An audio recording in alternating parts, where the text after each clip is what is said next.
কিছু মানুষ আমাকে বরাবরই অপশনাল ভেবে এসেছে, বরাবরই তাদের তৃতীয় ব্যক্তিটি আমি। বন্ধুত্বের ক্ষেত্রেও আমি সবসময় সবার অপশনাল। ভালোবাসার ক্ষেত্রে তো কখনো ভাগ্যেই জোটেনি কারো স্পেশাল কিছু হব। আমি বরাবর সবার ক্ষেত্রেই সবার লাইফেই অপশনাল।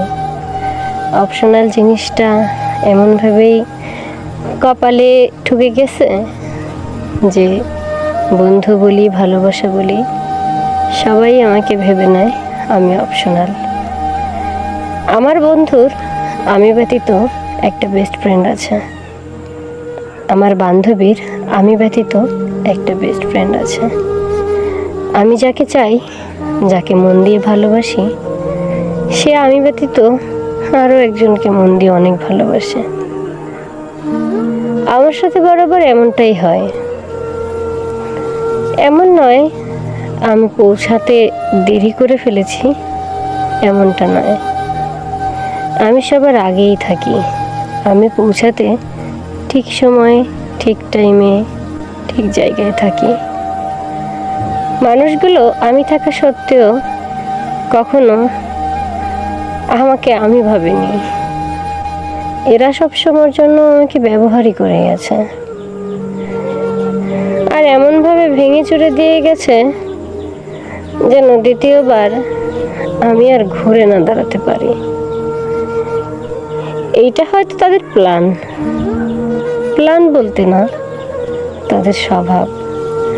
তারা হয়তো বন্ধুর ক্ষেত্রে, ভালোবাসার ক্ষেত্রে অনেক মানুষের সাথেই এমনটা করেছে।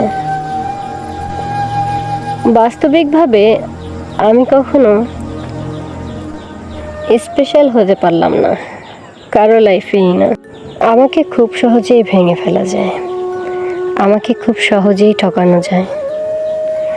আমাকে ঠকালে কারো বুক কাঁপে না, আমাকে ঠকালে কারো মনেই হয় না যে তার হায় লাগতে পারে।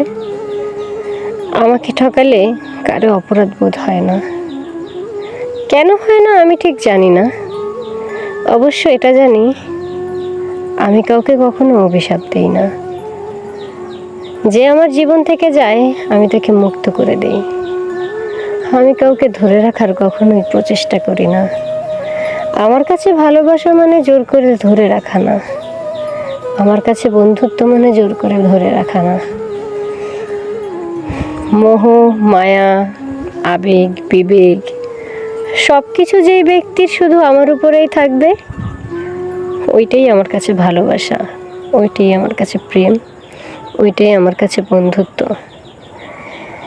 এর মাঝে অপশনাল জিনিসটা থাকবে না।